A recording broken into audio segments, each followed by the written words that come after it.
Amém? Fala um amém aí para ver que você está acordado. Fala amém. Amém, Jesus. Glória a Deus. Está quente, irmão? Vai esquentar mais. Amém? A palavra de Deus diz que e estavam reunidos todos e foram vistos línguas como de fogo sobre eles. Vocês vão ver línguas de fogo hoje aqui. Amém? Pastor Cris, vem pregar aqui para nós.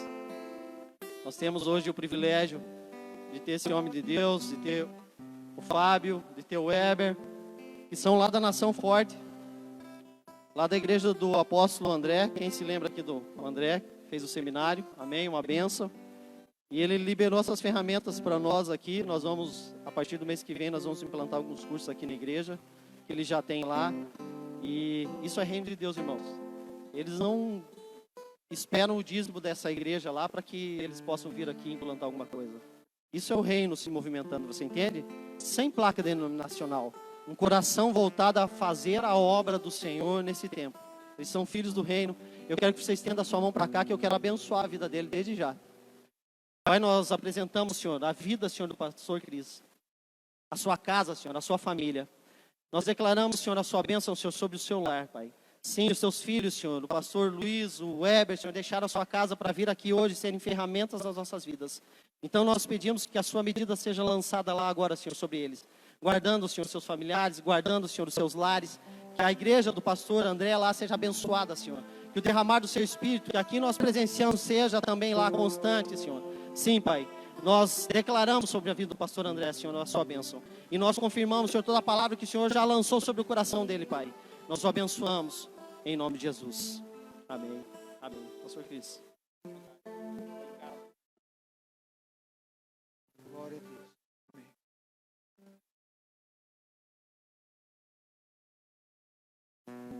Glória a Deus. Boa noite, igreja. Graça e paz a todos. Amém. Eu gostaria de adorar um pouquinho mais com você. Vou pedir para o nosso irmão aqui me ajudar.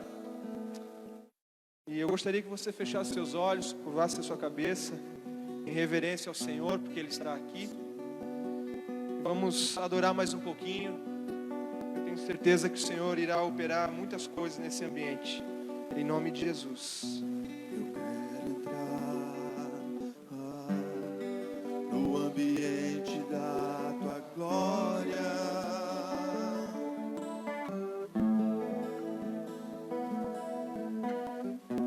Eu quero estar com vestimentas de glória.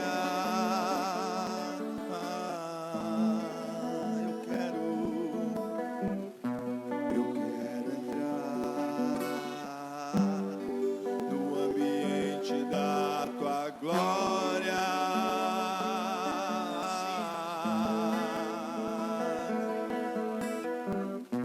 Eu quero estar com vestimentas de glória.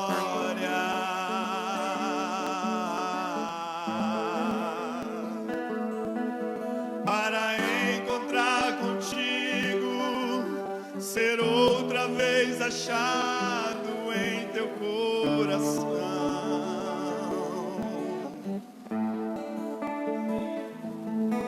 Voltar a ter intimidade e adentrar ao ambiente da adoração. Sim, Jesus, nessa noite, Jesus, aleluia. Onde anjos e homens te adoram, onde anjos e homens exaltam a sua majestade. Oh Jesus, aleluia. Onde anjos e homens te adoram, onde anjos e homens exaltam a sua majestade. Aqui neste lugar, Jesus, no ambiente de glória, no ambiente de glória, anjos e homens exaltam o Rei da glória.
Senhor, Tu és santo, Senhor.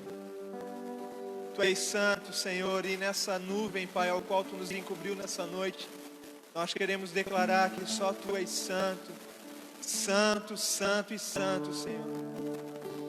Não há ninguém que se compare a Ti, Jesus. Não há nome dado sobre os homens maior que o Teu, Senhor. Não há nome dado sobre os homens ao qual possa nos trazer a salvação além do Teu, Senhor. Jesus, nós Te adoramos, nós Te entronizamos, nós bendizemos o Teu nome, Senhor, porque Tu és maravilhoso, Tu és majestoso. O motivo de nós estarmos aqui nessa noite, Senhor, é para Te honrar, é para glorificar o Teu nome, é para Te exaltar, Senhor. Não há outro motivo, Senhor, de nós estarmos aqui, Senhor, a não ser, Senhor, de Te agradecer por tudo, Senhor, que na cruz do Calvário Tu fizeste por nós, Senhor. Pai, eu Te glorifico. Jesus, eu Te glorifico, porque Tu glorificou, Pai. E nessa noite, Senhor, nós rendemos a glória, toda a glória a Ti, Jesus. Santo, santo, santo. Adore ao Senhor, querido. Há um ambiente espiritual, um ambiente preparado pelo Senhor nessa noite. Não perca tempo. Não perca tempo desse ambiente. Sim, Senhor, Tu és santo, Tu és santo. Santo, santo, santo. Majestoso, maravilhoso. Príncipe da paz. Todo poderoso. O alfa, o ômega, o princípio e o fim de todas as coisas.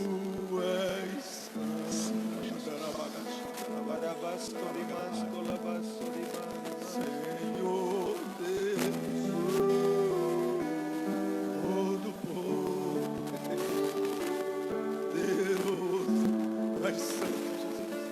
Oh, Jesus, Tu és santo. Obrigado, Senhor, pela Tua presença, Senhor. Obrigado, Jesus, pela Tua presença. Obrigado, Espírito Santo, pelo Teu agir, pelo Teu manifestar nesse ambiente. Nós Te adoramos, Senhor. Nós Te adoramos, Jesus. Em nome de Jesus. Em nome de Jesus. Aleluia, aleluia. Amém, queridos. Glória a Deus. Há uma nuvem, queridos, de graça nesse ambiente. Eu estou me sentindo em casa aqui.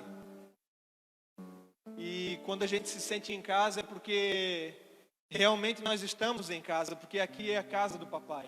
Amém? Você crê nisso? Que aqui é a casa do papai? E o Senhor, Ele não está limitado a uma região, a uma geografia, mas da mesma unção que o Senhor age lá na nossa cidade, e Ele está agindo aqui hoje. Não é por uma placa de igreja, não é pelo ministério, mas é como o pastor Giovanni falou, é pelo reino. Então o Senhor se manifesta como Ele quer, como Ele bem entender. E não cabe ao homem limitar a presença de Deus e muito menos tentar agir contra isso. E o Senhor preparou essa noite para ministrar ao meu coração, ao seu coração, as preciosidades da sua palavra. Você está preparado? Amém? O pastor falou aqui sobre a alegria. É uma alegria muito grande da gente poder ter esse momento. Muitos países não têm a oportunidade que nós temos de estar aqui sentado nesse momento ouvindo a palavra de Deus. A igreja está sendo perseguida em muitos lugares, em muitos ambientes. As pessoas não têm mais o domínio, o poder, não têm mais a sua liberdade de poder adorar a Deus em um lugar público, dentro de uma igreja. As pessoas, elas estão trancadas dentro de porões, dentro de salas, dentro de sótãos, adorando ao Senhor, às vezes utilizando apenas uma página da Bíblia, tendo apenas uma página da Bíblia para poder adorar a Deus e ler a sua palavra e se alimentar dela. E parece que quando nós temos a oportunidade, quando nós temos toda essa oportunidade, melhor dizendo, de ter tudo isso em nossas mãos, parece que às vezes nós perdemos essa oportunidade, nós deixamos passar isso. É um momento de adoração, é um momento de alegria, é um momento da sua palavra, e as pessoas às vezes criam expectativa no pregador, criam expectativa no louvor, criam expectativa na igreja. Será que vai estar frio? Será que vai estar calor? Será que eu vou suar? Será que eu não vou? Será que vai borrar a maquiagem para as mulheres, os homens? Será que eu vou suar e vou pingar a minha camisa? E aí a gente se preocupa com tantas coisas terrenas. E aquilo que é mais importante da gente fazer, a gente deixa de lado. Que é o adorar. Que é exaltar o nome dEle, que é glorificar o nome dEle. E é esse motivo que nós estamos aqui. Viemos aqui servir essa igreja amada. Meu pastor já esteve aqui. O pastor Giovanni já me apresentou. Eu sou o pastor Cris, sou pastor auxiliar da Igreja Nação Forte de Brusque. Eu sou um homem muito feliz, porque eu sou casado. Amém? E se você não é casado ainda, eu só lamento. Amém? Ore ao Senhor, procure uma varoa aí. Amém? Que você vai ser muito feliz. Se você acha que você é feliz agora, após casar, você vai ver que a sua felicidade ela vai estar completa. Amém? Sou casado, já vai fazer 19 anos com a minha esposa. Eu conheci ela na escola, onde eu fui embora para a cidade, fui estudar lá. Começamos a namorar e nós já estamos juntos 19 anos, para a glória do Senhor. Tenho uma filha, Maria Clara, de 11 anos, que é uma profeta do Senhor. Deus já está se manifestando e agindo na vida dela. E eu creio que em pouco tempo, ela também já vai estar trabalhando no reino, né, agindo na vida dos seus irmãos, servindo os seus irmãos como ela tem aprendido. Amém, queridos? E eu não vim aqui para falar de mim, não cria essa expectativa. Vim aqui para falar daquele que vive e que reina, daquele que é a coisa mais importante que eu e você podemos ter na nossa vida. Amém? É muito importante nós pensarmos o seguinte: o meu primeiro ministério é a minha família. Amém? Você crê assim? O meu primeiro ministério é a minha família. Nós falamos aqui, né? O professor Fábio colocou aqui hoje, que é Deus, hoje, né? Ele colocou no curso, né, pastor? Deus, a família, né? Trabalho e depois igreja. E às vezes a gente muda, inverte esses valores. Mas a coisa mais importante que nós temos na nossa vida hoje, terrena, é a nossa família. Mas a coisa mais importante de todo o nosso ser, de nós estarmos aqui hoje respirando, é Jesus Cristo. Ele é o autor da vida. Ele é o autor e consumador da nossa vida e da nossa fé. Você crê nisso? Abra sua Bíblia comigo então, por favor.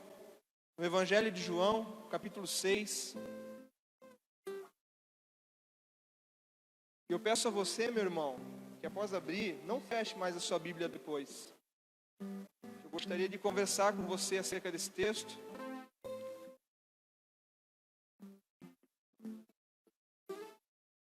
Sobre tantas preciosidades que esse texto vai trazer para a gente. Amém? O Evangelho de João, capítulo 6, versículo 5, nós iremos ler até o 11. Amém? Glória a Deus. Pai Santo, essa é a Tua palavra. Eu te louvo por ela, Senhor. Senhor, eu vim aqui para cumprir um propósito, Senhor, estabelecido por Ti nesse tempo. Sobre essa igreja, Pai, sobre os meus irmãos que aqui estão. Senhor, eu não vim aqui falar de mim, Senhor, mas eu vim falar das Tuas preciosidades, Pai. Eu vim aqui falar da eternidade, Pai, que é a Tua palavra. Ela é eterna, Senhor, ela não volta vazia. Por isso, Pai, em nome de Jesus, que a Tua palavra cumpra o propósito estabelecido na eternidade, Pai, a esse local, a esse ambiente, nessa noite. E que na minha limitação, Pai, daquilo que eu não consegui transmitir, Senhor, à Tua igreja, que o Teu Espírito Santo, Senhor, ele se movimente, se manifeste em nosso meio, trazendo confirmação, trazendo, Senhor, entendimento, trazendo discernimento aos Teus filhos que aqui estão, Pai. Para a honra e glória do Teu nome é o que eu oro e coloco, Senhor, essa palavra diante de Ti, Pai, que é a Tua palavra, em nome de Jesus. Amém. Amém, queridos. Glória a Deus. João 6, capítulo 5 diz assim: Jesus logo viu uma grande multidão que via a seu encontro. Voltando-se para Filipe, perguntou: onde podemos comprar pão para alimentar toda essa gente? Disse isso para pôr Filipe à prova, pois já sabia o que ia fazer. Filipe respondeu: mesmo que trabalhássemos vários meses, talvez na sua Bíblia possa estar dizendo, como nós iremos sustentar essas pessoas aí com 200 denários? Eu vou continuar. Não teríamos dinheiro suficiente para dar alimento a todos. Versículo 8. Então um dos seus discípulos, André, irmão de Pedro, falou: aqui está um rapaz com 5 pães de cevada e 2 peixes. Grave essa palavrinha, rapaz, amém?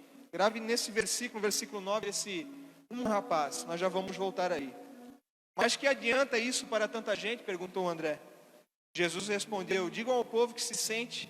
Todos se assentaram na grama que cobria o monte. Só homens eram cerca de 5.000. Então Jesus tomou o pão, agradeceu a Deus, o repartiu entre o povo. E em seguida fez o mesmo com os peixes. E todos comeram à vontade. Amém, queridos? O Evangelho de João talvez seja o livro mais produzido no mundo. O Evangelho de João foi o último evangelho a ser escrito. Pelo ano 80, 90 aproximadamente, foi entre esse tempo que ele foi escrito. E ele se tornou um dos livros mais produzidos da história do mundo. Já passam de 4 milhões de cópias só do livro de João. O livro de João, ele apresenta Jesus Cristo como o Filho de Deus, o enviado de Deus. Deus na terra. O livro de João, ele veio pregar a seitas que tinham se estabelecido em Israel novamente e que aos poucos estavam se disseminando entre os cristãos para gerar uma dúvida neles e diminuir a divindade de Cristo. O gnosticismo era pregado na época. Era uma mescla, era um sincretismo da religião judaica com a grega. Esses homens, eles pregavam que Jesus era um homem bom. Jesus era um homem enviado por Deus, sim. Ele era um homem santo, sim. Ele era um profeta de Deus, sim. Mas eles não acreditavam na divindade de Jesus. Como diz Colossenses 2,9, que nele habita e habitava toda a plenitude de Deus, toda a divindade de Deus. Eles não acreditavam dessa forma. Então, eles começaram a andar entre a igreja, entre o povo e dizer para essas pessoas: olha, Jesus é um bom cara, ele é um homem de Deus, ele é um profeta. Mas vocês precisam voltar a algumas coisas, vocês precisam rever algumas coisas do que vocês estão vivendo.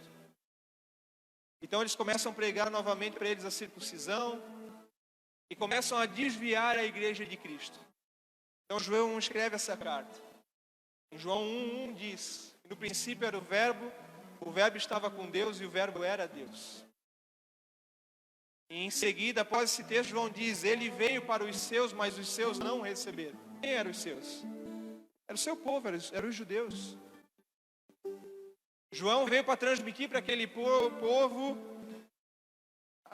o poderio de Jesus, a santidade de Jesus, a sua divindade. E João expressa muitos milagres nesse evangelho. O capítulo 6, ele trata da primeira multiplicação de pães.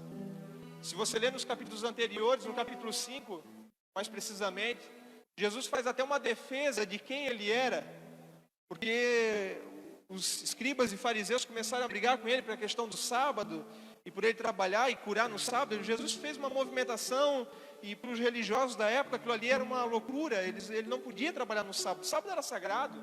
E Jesus diz a eles: olha, o meu pai trabalha a todo momento, meu pai não para, então eu não paro.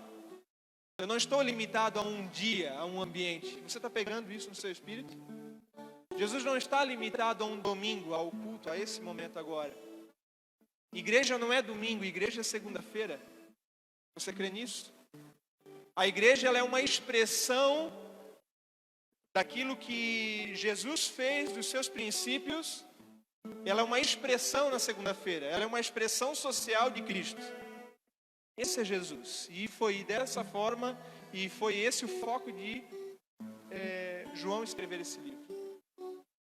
Diz o texto aqui que Jesus olhava no versículo 5, olha ele na sua Bíblia.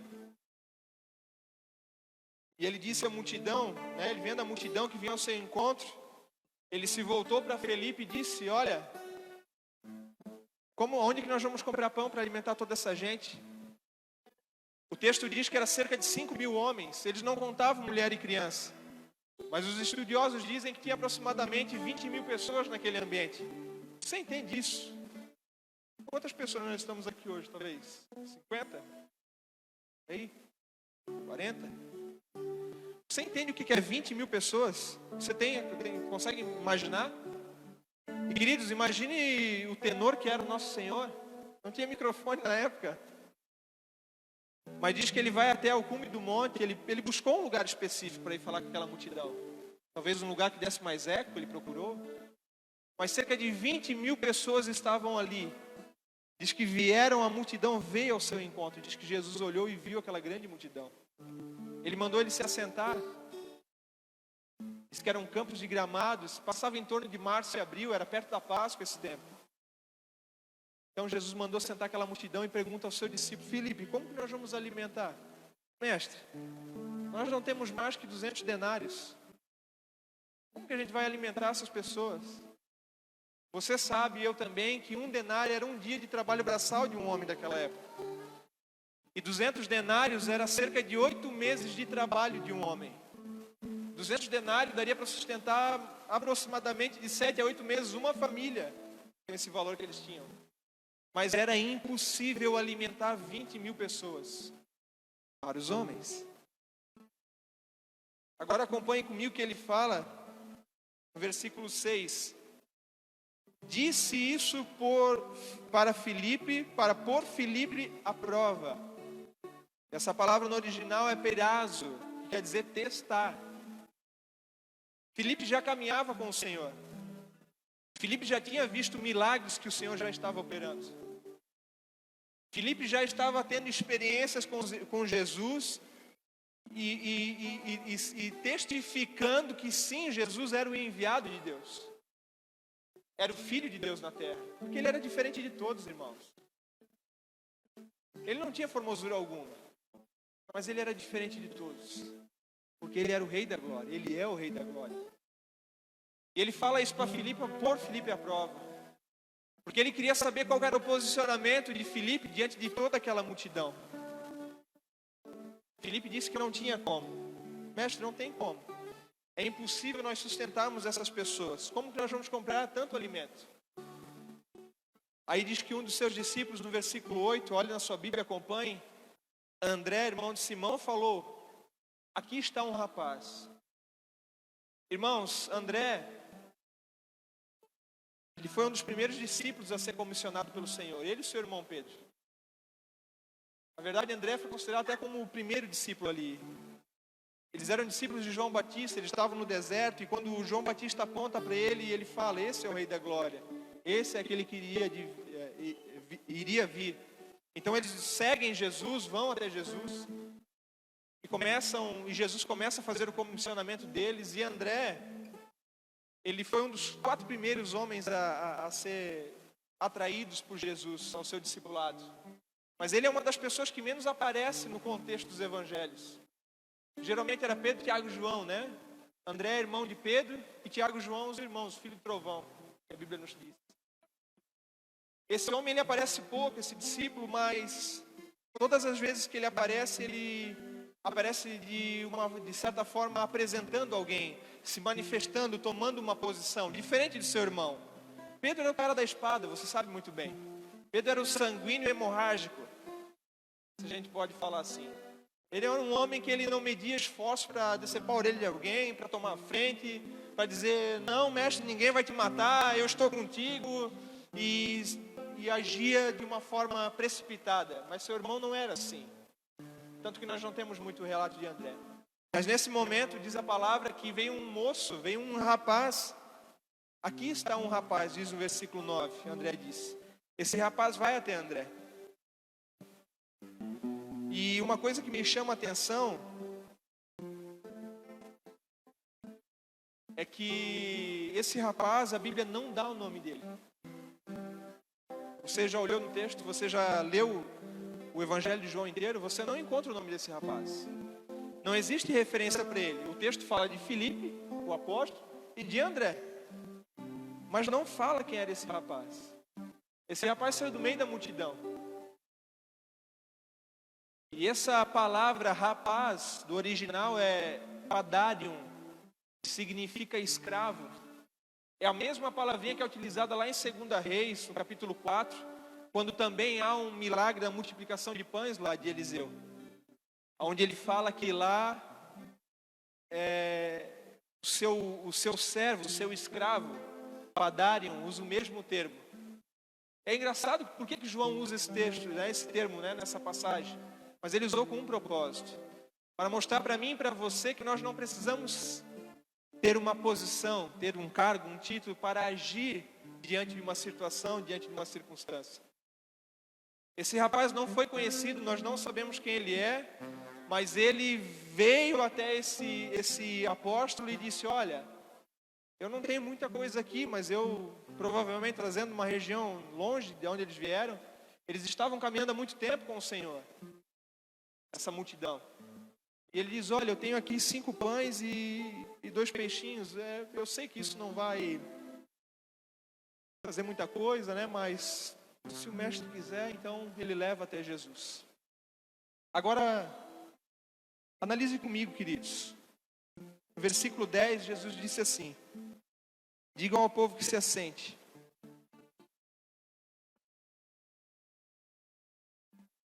No versículo 11 diz assim: então Jesus tomou o pão, agradeceu, ou tendo dado graça na sua Bíblia, e o partiu entre o povo, e em seguida fez o mesmo com os peixes, e todos comeram à vontade. Se você continuar lendo o texto, diz que sobraram 12 cestos cheios. Porque Jesus, queridos, nesse texto, ele queria mostrar algumas coisas. Existem alguns segredos, alguns códigos nesse texto. O primeiro, Jesus quis ensinar para eles que aonde ele está não há escassez. Amém? Aonde Jesus está e ele se manifesta, não há causa perdida. Ele não é pego de surpresa, ele não foi pego de surpresa diante dessa situação. Porque diz o texto que Jesus já sabia até a atitude de Filipe. Porque esse é um dos atributos que ele carregava, a sua onisciência, um atributo de Deus. Que o Filho carregava, o próprio Deus sobre a terra. Então ele sabia de tudo o que estava acontecendo. Ele sabia que aquela multidão estava com fome. Mas ele esperou a manifestação. Ele esperou uma atitude, e talvez seja essa palavra para essa noite, atitude, de um rapaz que ninguém conhecia. Na verdade, ele pergunta aos seus discípulos, mas ele não tomando atitude, um rapaz se posiciona. Um rapaz, ele é destravado, ele sai do seu lugar, ele não olha para as circunstâncias, ele com aquilo que ele tinha, ele falou: eu não sei, isso aqui não vai dar conta, mas o que eu tenho eu vou te dar. É mais ou menos Pedro e João subindo ao monte para orar. O aleijado pede dinheiro para eles. Olha, eu não tenho nem prata nem ouro, mas o que eu tenho eu lhe dou. E o que eles tinham? O que fala o texto, irmãos? Em nome de Jesus, levante e ande. Eles tinham Jesus. Isso acontece nesse texto. Houve a manifestação de uma pessoa que não tinha cargo, não tinha título. Ainda pelo autor é chamado ainda de escravo, de servo. O menor entre eles. Nada é por acaso, queridos, que está escrito. Talvez o texto já quis remeter esse jovem. Ele era talvez um menor entre todos eles ali. E pasme você que essa é a única mensagem, é o único versículo também dos evangelhos sinóticos, que ensina que era pão de cevada. Sabe por quê? Porque pão de cevada era o pão mais pobre que eles poderiam produzir. O pão de cevada era produzido pelo povo mais pobre, pelas pessoas mais carentes. Então, vindo de uma pessoa carente, um pão de pessoas carentes, Jesus toma aquilo, dá graças ao Pai e alimenta mais de 20.000 pessoas. Você ainda tem dúvida que Ele pode mover qualquer coisa na sua vida? Há dúvida dentro de você que Jesus, Ele não é pego de surpresa diante das situações que você tem vivido? Você consegue compreender que aonde Jesus ele é exaltado, onde existe uma fé manifesta da nossa parte, Ele se movimenta, Ele age, e Ele acalma a tempestade, e Ele cura o enfermo, Ele age, irmãos, Ele é Deus. Mas esse mesmo Jesus que agiu com amor e age com amor, é carregado de entendimento, de justiça e da sua onisciência. Agora olhe comigo o que diz o texto, no versículo 26, mesmo capítulo. E respondeu Jesus: eu lhes digo a verdade a vocês que querem estar comigo, não porque entenderam os sinais, mas porque lhes dei alimento. Não se preocupem tanto com as coisas que se estragam, como comida, mas usem as suas energias buscando o alimento que permanece para a vida eterna, o qual o Filho do Homem pode lhes dar. Aleluia! Jesus sabia que aquela multidão não veio atrás dele para obedecê-lo, para agir diante daquilo que o Pai estava ministrando através da sua vida. Aquela multidão veio até ele porque havia uma necessidade, e eles tinham fome. Muitas pessoas vêm até a igreja hoje por esse motivo. Na verdade, elas só vêm para a igreja com um único motivo: a sua necessidade. E quando elas chegam na igreja, elas encontram um Jesus que opera milagres, amém? Jesus opera milagres ainda? Ele opera milagres. Mas ela acaba entendendo e conhecendo que Jesus, ele veio cumprir duas coisas, dois objetivos aqui na terra. O primeiro, não se espante, ele não veio salvar o homem. A palavra nos diz que a primeira coisa que Jesus veio fazer aqui foi ser obediente. Ele veio cumprir um propósito do Pai. E a obediência é um princípio para que ele se manifeste. Então, o segundo objetivo ao qual ele veio ao mundo, sim, foi morrer por mim e por você. Pagar o preço, pagar a conta. E milhares e milhares de pessoas e de homens e até de anos vinham fazendo, sacrificando animais, se movimentando, e Deus agindo, e Deus falando, e Deus aparecendo, e o povo não aprendia, e sacrificava o animal, e jogava os pecados do povo sobre os animais, e pedia perdão pelos pecados, e ano após ano, os homens caíam novamente.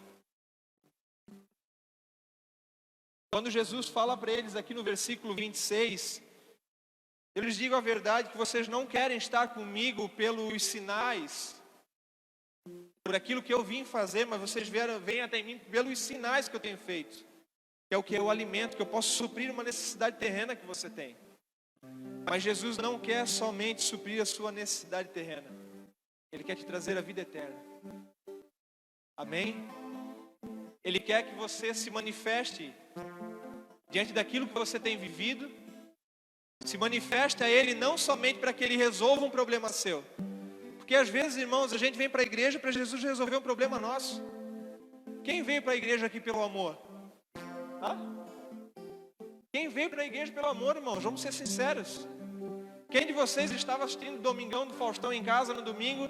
Quer saber, eu vou desligar a televisão agora, acho que eu vou lá na igreja. Não sei, dentro de mim vem uma alegria, estou com uma paixão por ir na igreja. Irmão, isso não aconteceu. Eu conheci o Senhor Jesus na pior fase da minha vida. Eu era um alcoólatra, drogado. E Ele me atraiu. Ele me atraiu. E o Senhor atrai os seus, você sabia disso? Você não está por acaso aqui hoje. Não é obra do acaso. Não existe obra do acaso para Deus. Nada pode pegá-lo de surpresa. O coronavírus não pegou de surpresa. O ano de 2020 foi a peneira do Senhor, né, pastor? O ano de 2020 foi o ano em que foi separado os meninos dos homens. Foi separado a igreja, aquele que estava sujo se sujou mais ainda. E o que estava limpo buscou se limpar mais ainda. Porque vem um vírus, toma conta não só do Brasil, mas de toda a terra.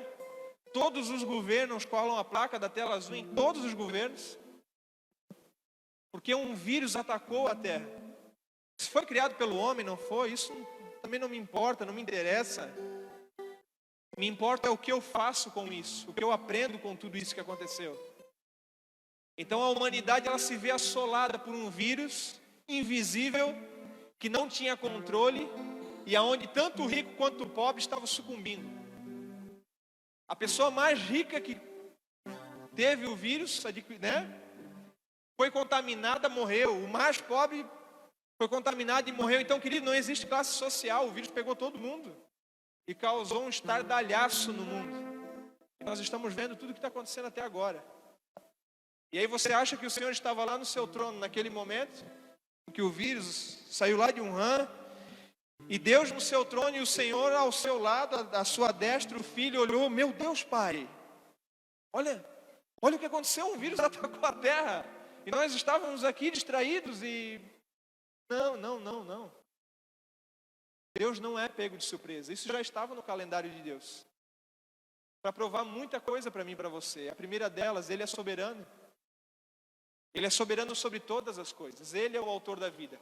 Ele é quem dá a vida e tira a vida. Você precisa crer nisso. Quando Jesus fala no versículo 26 que as pessoas que estavam vindo a Ele não vinham por aquilo que Ele estava trazendo do reino dos céus, mas sim por aquilo que Ele estava fazendo visivelmente, suprindo uma necessidade terrena delas, é a mesma coisa que aconteceu com a igreja no ano passado e tem acontecido ainda. E talvez tenha acontecido com você. Você veio talvez aqui hoje por uma causa perdida, uma causa que você acha que é perdida, mas não é perdida para Deus. Precisa haver um posicionamento. Precisa haver uma atitude. Queridos, guarde isso. Deus, Ele não responde perguntas, Ele responde respostas. Você pegou? Deus não responde perguntas, Ele responde respostas. Todas as suas atitudes são uma resposta para Deus. Deus, Ele não vai responder uma pergunta sua, Ele vai responder aquilo que você está fazendo com aquilo que você tem conhecido dEle. Você compreendeu? Ficou claro? Então, mediante a sua resposta para Ele, Ele vai se manifestar.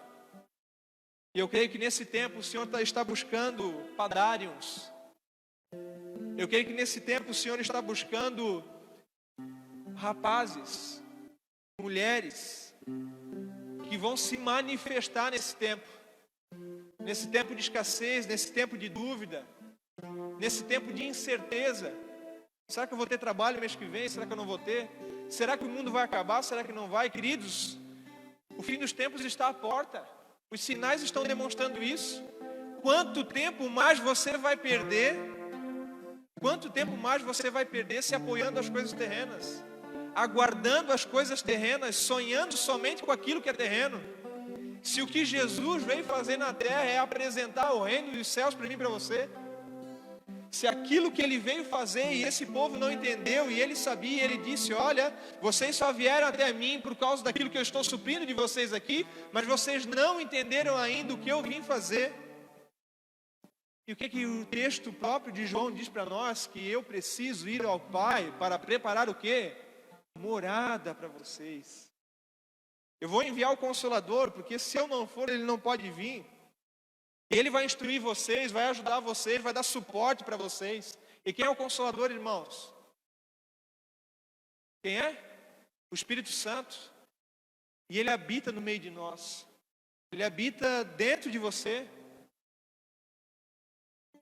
Mas para Ele se manifestar dentro de você, para que as coisas do reino elas se manifestem, para que o milagre aconteça, precisa haver um posicionamento, precisa haver uma decisão. O Senhor está aguardando pessoas, rapazes, mulheres, moças, donzelas, que não vão olhar mais para as circunstâncias que estão acontecendo, não vão olhar mais pela cadeira que senta, pela igreja se ela tem ar-condicionado ou não tem, mas Deus está esperando pessoas que se posicionem, que se levantam em prol do reino e falam, Senhor, eu tenho aqui 5 pães e 2 peixes. Senhor, é o pouco que eu tenho, Senhor, eu não tenho muito, mas o que eu tenho, Senhor, eu quero agir, Senhor, eu quero fazer parte dessa obra, eu quero fazer parte desse reino que Tu estabeleceu aqui. Você quer fazer parte disso? Você quer fazer parte disso, igreja? Precisa haver um posicionamento seu. Olhe comigo. Eles perguntaram a Jesus como eles poderiam se manifestar, como eles poderiam fazer a obra de Deus. E olhe lá no versículo 29 que ele diz. O que é a obra de Deus? Preste atenção que o texto diz o que é a obra de Deus, porque talvez você tenha um entendimento errado do que é a obra de Deus. Mas vamos para a Bíblia, não para aquilo que eu estou falando, mas porque a Bíblia diz o que é a obra de Deus. No versículo 29, o próprio mestre diz o que é.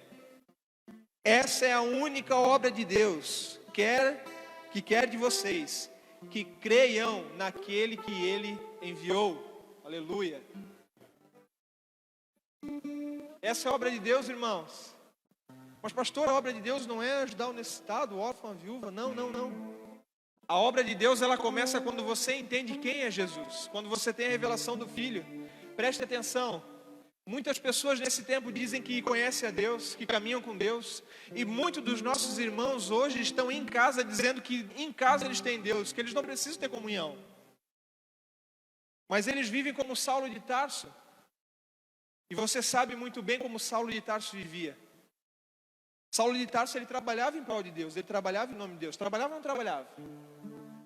Ele era um fariseu de fariseu, ele era um mestre, um doutor da lei, ele era um dos príncipes da sua época. Estudou aos pés de Gamaliel, um dos maiores mestres daquele lugar.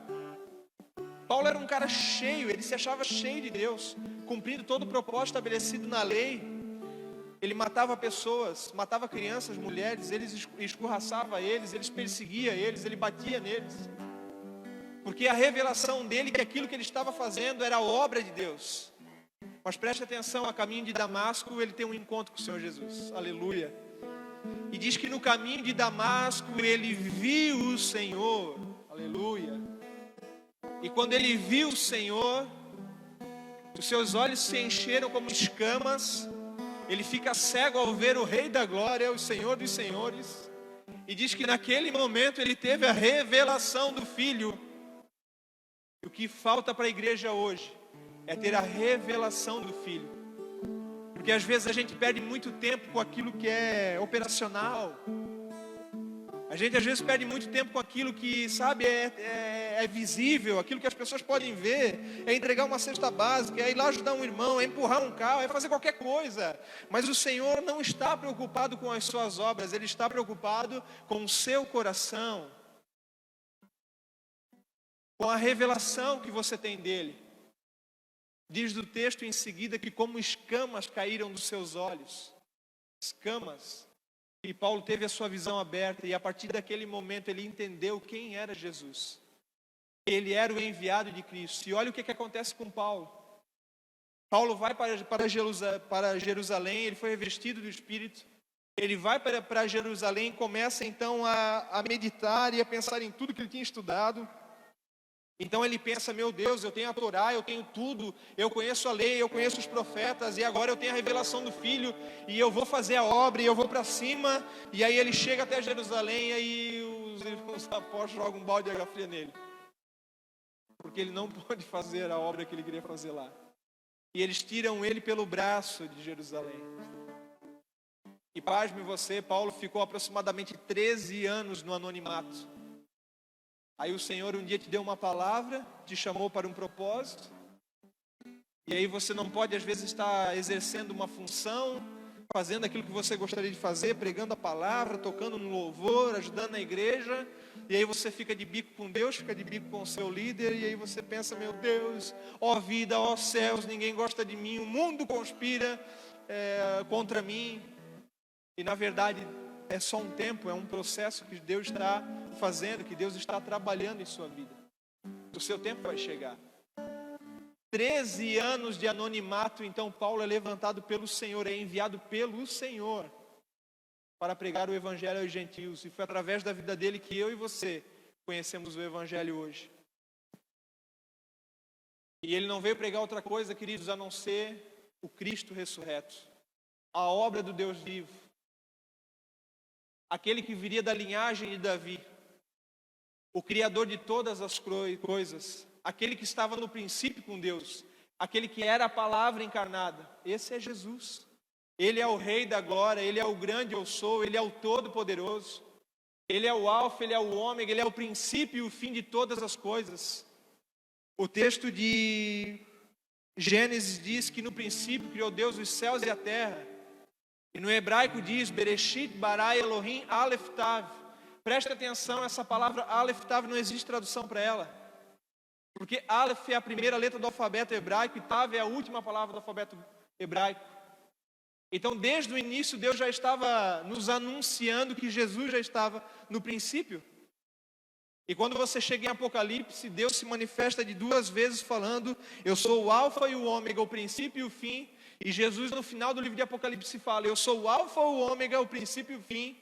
Ele novamente fala alfa, a primeira letra do alfabeto grego, e ômega, a última letra do alfabeto grego, dizendo: eu sou o princípio e o fim de todas as coisas.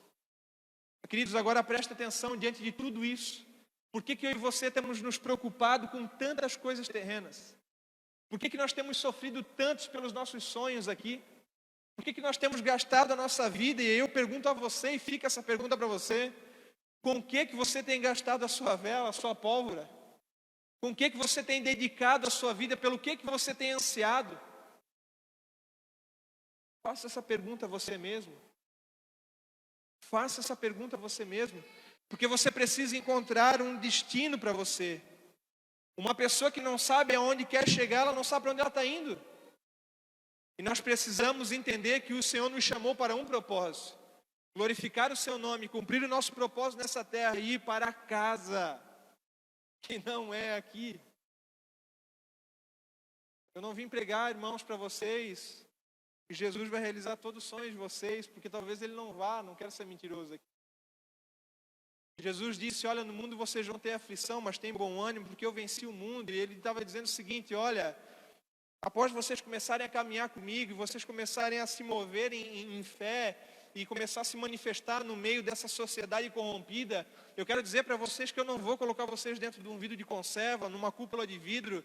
Vocês vão passar por aflição, vocês vão ter desgraça na vida de vocês, mas tem de bom ânimo. Eu venci o mundo. E Ele não vence apenas o mundo, mas Ele vence o mundo, Ele vence a morte, Ele vence tudo por amor de Deus e por amor de mim e de você. Você crê nisso? Esse é o nosso Senhor. Esse é o nosso Rei. Esse é aquele que é e que há de vir. Todas as coisas foram feitas por Ele, para Ele, são todas as coisas. Não existe nada do que eu e você possamos fazer nessa terra que seja maior do que glorificar o nome dEle. E se você tem se movido dessa forma, glória a Deus pela sua vida. Mas se você não tem feito isso, querido, coloque Jesus na frente de tudo que você venha fazer.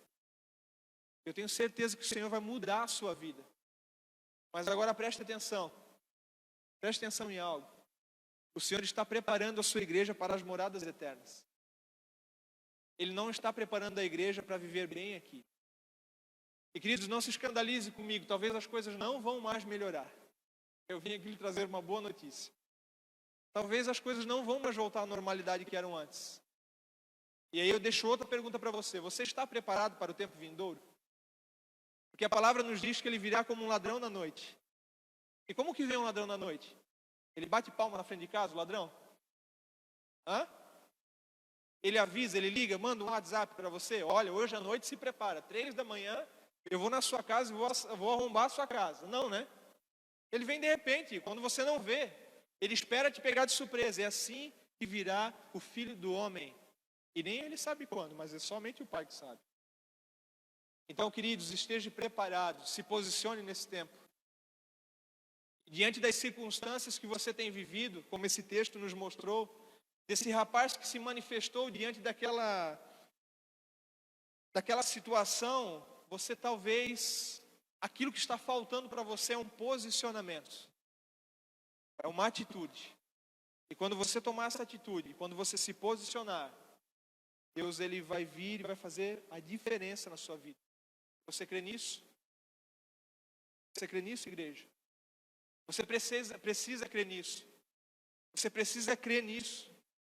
Quando Jesus ele prega Mateus capítulo 5, ele começa a falar sobre as bem-aventuranças. E ele traz ali vários ensinos, né? Sobre oração, sobre jejum. Ele fala sobre os cativos. E ele traz... E depois de toda a fala dele, em Mateus 7, o versículo 24, se eu não me engano, ele diz: olha, todos aqueles que ouvem as minhas palavras e as praticam, eu compará-lo-ei ao homem sensato que edificou a sua casa sobre a rocha.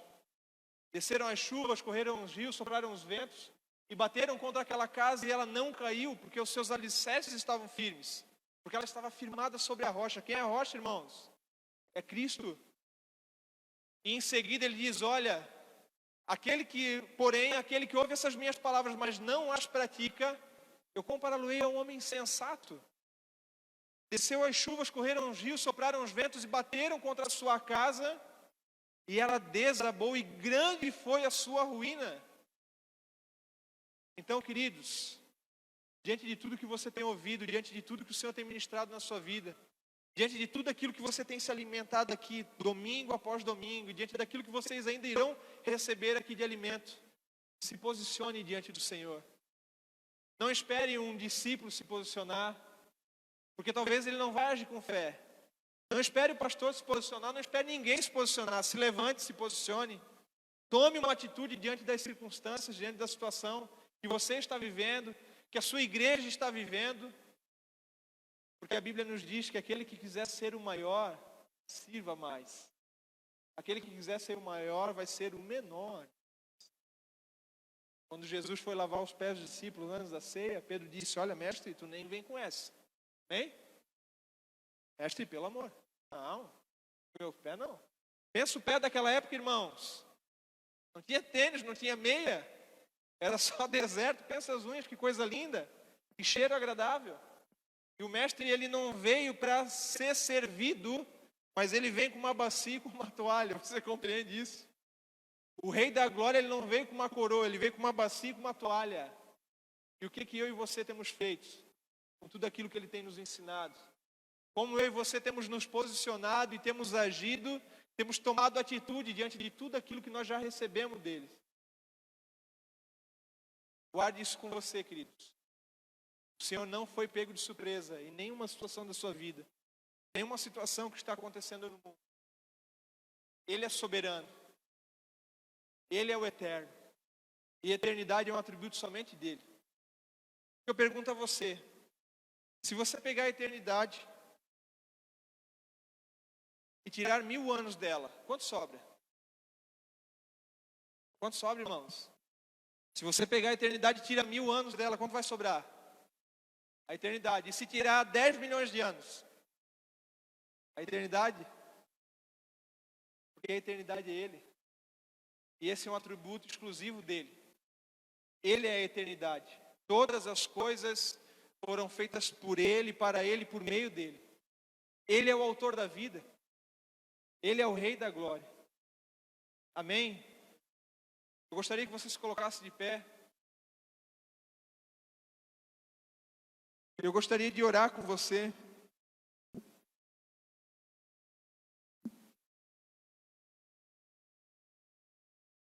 E queridos, eu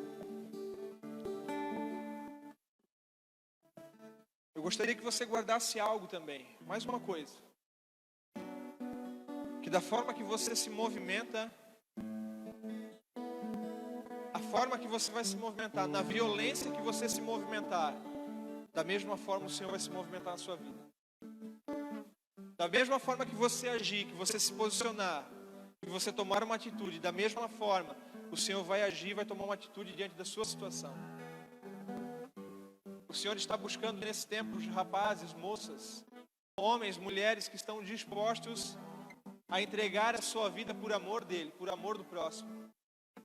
O Senhor não está mais atrás, ele nunca esteve atrás de uma igreja como esse povo, que está em busca dele somente para suprir a sua necessidade terrena. Olha, ele diz no texto: não se preocupe com o que você vai de comer ou beber. Não se preocupe, filho, não se preocupe, filha. Não se preocupe, senhora. Não se preocupe, senhor, com aquilo que está acontecendo na sua vida. O Senhor tem o controle de tudo. Ele está no controle de tudo. Ele espera um posicionamento de um homem e de uma mulher de Deus, para que ele possa se manifestar. E na violência que você se manifestar, ele vai se manifestar. Esse rapaz só tinha 5 pães e 2 peixes. E com isso ele alimentou mais de 20.000 pessoas. O milagre não foi dele, o milagre foi do Rei da Glória. Mas através de uma atitude, ele mudou todo o ambiente. E queridos, eu creio uma coisa. Essa cidade, queridos, ela é talvez a menor das intenções do Senhor. O Senhor pode fazer muito mais que isso. Essa cidade, ela é do Senhor Jesus. essa cidade ela tem sido consagrada ao Senhor Jesus. E queira o homem ou não, essa cidade vai ser do Senhor Jesus, porque tudo é dele. E não só a cidade, porque se você ler o texto de quando Jesus estava orando, em João 17, orando, a sua oração intercessória pelos seus discípulos, ele disse: olha, Pai, eu não oro pelo mundo, porque a preocupação de Jesus não está sobre o mundo. Queridos, o Senhor não está preocupado com a terra. Ele não está preocupado com as aves, com o mar, com o parque. Ele não está preocupado com nada disso. Ele está preocupado comigo e com você. Amém? Porque se não fosse assim, em Noé ele não tinha destruído tudo. Em Noé ele destruiu tudo e fez novos céus, nova terra. Ele construiu tudo novamente. Então, na sua oração intercessória, novamente, Jesus, você precisa prestar atenção quando você lê o texto. Ele diz: Pai, eu não clamo pelo mundo, mas eu clamo por aqueles que Tu me deste. E vocês são aqueles que o Senhor atraiu. Você crê nisso? Você precisa se posicionar. Você precisa se posicionar. E o Senhor vai falar com você nesses dias. E eu creio que através de uma atitude sua, de um posicionamento seu, Deus vai mudar não só a sua vida, mas vai mudar a história da sua casa e dessa cidade. O corpo de Cristo, ele não é fragmentado. Ele é um corpo que precisa estar bem ajustado, unido. E você precisa dar os braços à sua liderança, ao seu pastor, e falar: pastor, eu estou aqui para o que precisar. Porque o sonho de uma cidade não é apenas de um homem, mas é um sonho de Deus. Amém? Então é o momento que você se posicionar, da mesma forma que você tomar uma atitude, Deus vai fazer. E essa cidade será do Senhor. E as vidas aqui serão alcançadas. O órfão, a viúva, necessitados serão alcançados. E essa igreja será uma igreja relevante nessa cidade. A igreja, não de uma placa, mas a igreja do Senhor Jesus Cristo. Amém, queridos? Glória a Deus, vamos orar. Glória a Deus. Curva a sua cabeça em reverência a Ele. Pai Santo, nós te louvamos, Senhor. E, Senhor, nós te agradecemos, Pai. Senhor, nós te louvamos porque a Tua palavra ela é eterna, ela é a verdade, ela é inerrante, Senhor. E nós cremos na suficiência dela, Pai, como instrução. Como, Senhor, um livro que o Senhor nos deixou como um manual para vivermos aqui, Senhor. Pai, que através dessa palavra os Teus filhos nessa noite possam ter compreendido, Senhor, que aquilo que o Senhor quer para as suas vidas vai além, Senhor, de uma circunstância terrena, de um problema que eles estão vivendo nesse tempo, Senhor, de os sonhos que eles têm colocado diante de Ti, Senhor. Isso não é nada para Ti, Senhor. Mas que eles entendam, Senhor, que aquilo que o Senhor quer fazer através da vida deles é muito maior do que aquilo que eles pensam, daquilo que eles imaginam, daquilo que eles podem ver nesse momento, Senhor. E, Pai, eu te peço em nome de Jesus que o Senhor venha com graça, Pai, sobre a vida de cada um deles aqui nessa noite. E que o Senhor venha se manifestar, Espírito Santo se manifeste ao coração deles. E na minha pequenez, Senhor, naquilo que eu não consegui transmitir a eles, Senhor, que o Teu Espírito Santo possa incomodá-los, possa agir em seu interior e possa confrontá-los diante da vida que eles têm vivido, Senhor. Para que haja um posicionamento, uma transformação, Senhor, uma atitude da parte deles. Que o Senhor possa encontrar nessa cidade, Pai, um rapaz, Pai, como diz o texto. Um homem e uma mulher que não vai olhar para as circunstâncias, Senhor. Não vai olhar, Senhor, para o problema que há na sociedade, para o problema que há dentro da sua casa. Mas que ele vai olhar para o Senhor, o Rei da Glória, o Todo-Poderoso. E ao ver o Senhor, ele vai olhar: não, eu não posso, mas o Senhor pode. Em nome de Jesus, Pai, gera isso no coração deles. Senhor, eu te peço, gera eternidade no coração da Tua igreja, Senhor. Que as coisas terrenas não sejam mais o combustível para eles, Pai. Que as coisas dessa terra não sejam mais aquilo que eles sofram, Pai, mas que eles venham a sofrer, que eles venham a ansiar pela eternidade, por estar contigo, Senhor, na eternidade. Para te honrar, para te glorificar e para dizer, Senhor, que Tu és santo, santo, santo, e igual a Ti não há outro, Senhor. Pai, em tudo nós te damos graças e te agradecemos, Senhor. Obrigado, Senhor, pela oportunidade que nós tivemos mais um dia de ouvir a Tua palavra. Em nome de Jesus, em tudo isso eu te louvo e te agradeço. E que assim seja, Pai. Amém e amém. Amém, queridos? Se você crê, exalte a Ele, o Rei da Glória. Aleluia. És meu tudo, és meu Senhor, és meu amigo, meu intercessor, meu braço forte, meu conselheiro, maravilhoso, meu grande eu sou. Eu não sou nada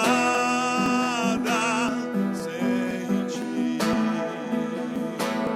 Eu não vivo sem ti. Sem tua presença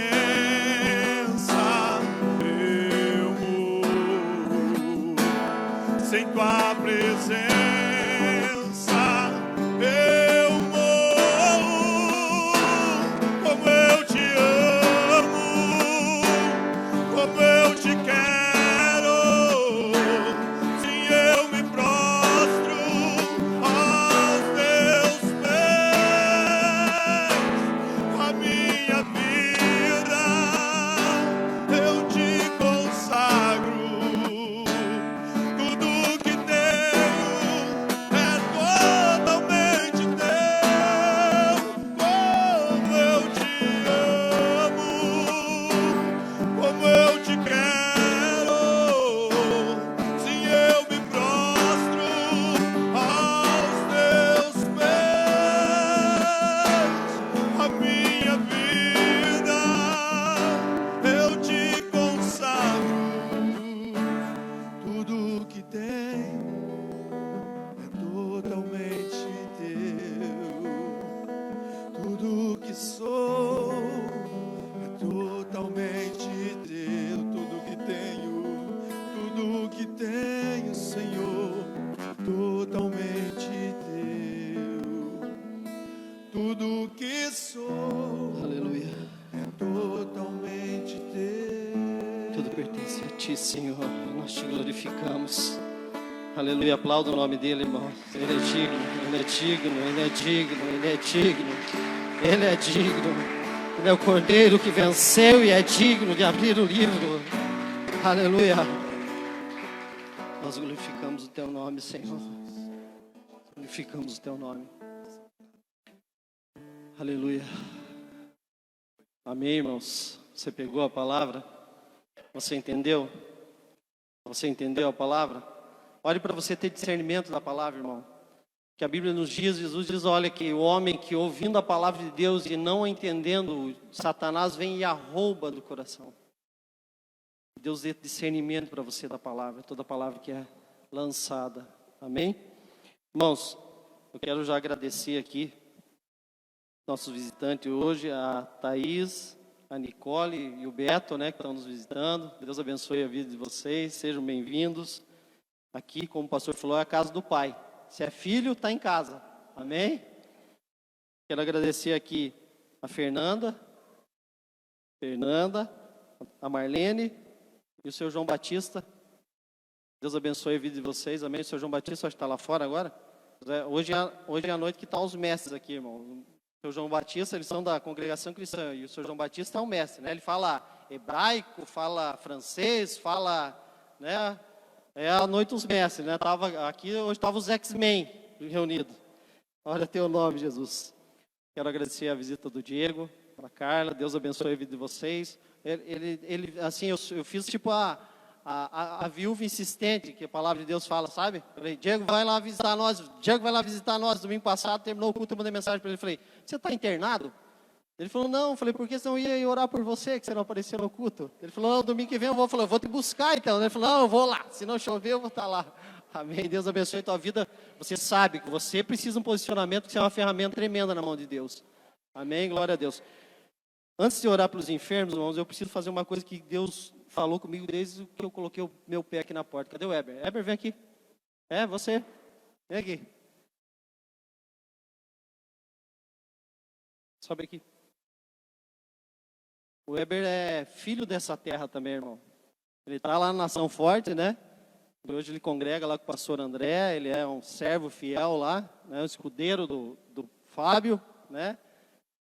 mas ele tem uma história com a família dele que está aqui. Ele falou que ele foi embora para lá para trabalhar. Eu não sei qual a circunstância que ele foi embora, eu não sei qual a razão.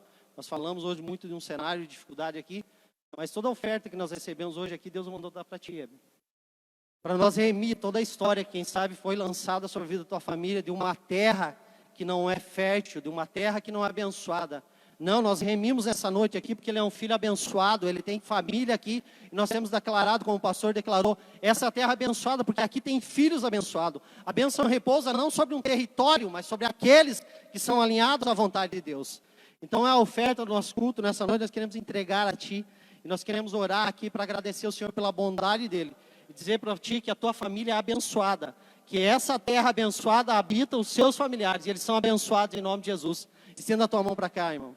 Pai, em nome de Jesus, Senhor, nós agradecemos, Senhor, por essas ofertas, nós agradecemos, Senhor, pela vida do Teu Filho, e nós declaramos como um memorial levantado hoje na Tua presença aqui, Senhor, nós remimos toda a palavra, Senhor, de maldição, nós remimos, Senhor, toda a palavra, Senhor, que foi lançada, quem sabe, sobre a história do Teu Filho, sobre a família do Teu Filho, nós declaramos, eles são abençoados. Essa é uma terra abençoada, porque aqui habitam aqueles que são abençoados por Ti. Então nós entregamos a Sua bênção, Senhor, a família do Weber, a sua casa, a sua esposa, Senhor, e nós declaramos que a Sua bênção, Senhor, repouse sobre eles. É o que nós oramos em nome de Jesus. Essa é uma igreja que crê nos missionários, ele é um missionário lá, né? Eu brinquei com ele hoje.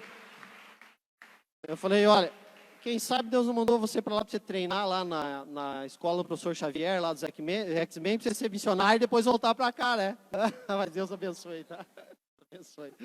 Amém, irmão? Glória a Deus. Tem pedido de oração pelos enfermos, irmão? Tem algum pedido de oração? Enfermo? Eu sei que tem um sogro do pastor Cris, ele está hospitalizado ainda, pastor? Como que é o nome dele? Alcemir. E ele teve uma hemorragia. Tem mais alguém, irmãos? Tem mais algum pedido de oração? Não? Então, amém. Levanta a tua mão, vamos interceder.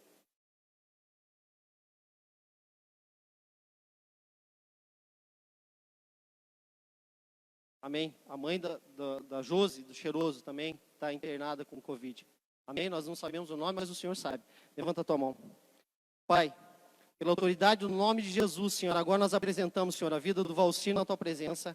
Nós apresentamos, Senhor, a vida, Senhor, da mãe da Josi, Senhor. O Senhor sabe quem ela é, Pai. Sim, a Tua palavra diz, esses sinais seguirão aqueles que creem. Em meu nome, a Tua palavra diz, em meu nome vocês curarão os enfermos. É em Teu nome que oramos agora. Então que aqui, Senhor, desse altar nós liberamos palavra de vida. Sim, Pai, nós repreendemos toda enfermidade. Nós declaramos ficar por terra, Pai, essa doença. Os efeitos dessa doença no organismo. Sim, Senhor, sejam cessados. Nós declaramos restauração. Nós declaramos agora a vida, Pai, sobre o Valcir. Cessa toda a hemorragia, Senhor. Cessa todo aquilo que foi agravado no organismo. Tudo aquilo que eventualmente possa ser agravado. Agora, nós declaramos com palavra do Senhor. Cesse agora essa hemorragia. Cesse agora toda a doença. Que ele seja restaurado. Para que eles possam glorificar ao Deus do céu. Ao Senhor dos senhores, ao Rei Todo-Poderoso. Aquele que é. A Tua palavra diz que o Senhor é. O Senhor é vida e nós declaramos vida. Nós oramos no nome que é sobre todo nome. O nome de Jesus. Amém. Aleluia. Amém, irmão? Glória a Deus. Agradece o Senhor, então. Nós te damos graça, Senhor. Nós saímos com os nossos corações, Senhor, alegres da Tua presença nessa noite. Nós saímos com o nosso coração transbordando, Senhor, de gratidão a Ti, Senhor. Pela Tua bondade, pelo Teu cuidado, Senhor. Sim, nós saímos dessa presença, desse culto nessa noite, não da Tua presença, Pai. Alegres e gratos, Senhor, por tudo aquilo que o Senhor tem feito. Pela Tua bondade, pela Tua misericórdia que se renova a cada manhã sobre nós. Obrigado, Senhor. Obrigado pelo culto, obrigado pelas canções que foram cantadas. Obrigado, Senhor, pela vida dos Teus filhos que aqui estiveram conosco, Senhor. Obrigado, Jesus. Nós te agradecemos. Se for da Sua vontade, Senhor, se estiver dentro, Senhor, daquilo que o Senhor projetou para nós, que então que nós tenhamos mais uma vez o privilégio de estarmos reunidos, congregados, para adorar e glorificar o Teu santo nome. Nós oramos em nome de Jesus. O amor de Deus, Pai, que a graça do Senhor Jesus, que as consolações do Espírito Santo sejam sobre a sua vida, não somente hoje. Que o Senhor resplandeça o seu rosto sobre ti, e tenha misericórdia de ti. Que o Senhor resplandeça o seu rosto sobre ti e te dê a paz. Que você encontre o cuidado, o amor, o favor do Senhor durante todos os dias da semana. Quando você colocar a planta dos seus pés, seja abençoado, é abençoado. Que o fruto das suas mãos prospere. Que o Senhor coloque os seus anjos a acampar-se ao redor da sua casa e livrar de todo o mal. E que toda a terra reconheça que você tem uma família que é guardada, que é abençoada por aquele que vive e reina eternamente. Que você glorifique e exalte o nome dele. É o que eu oro em nome de Jesus. Deus abençoe sua vida, irmão. Deus abençoe. Deus abençoe. Obrigado àquele que nos visita, aquele que está em casa. Amém? Deus abençoe todos.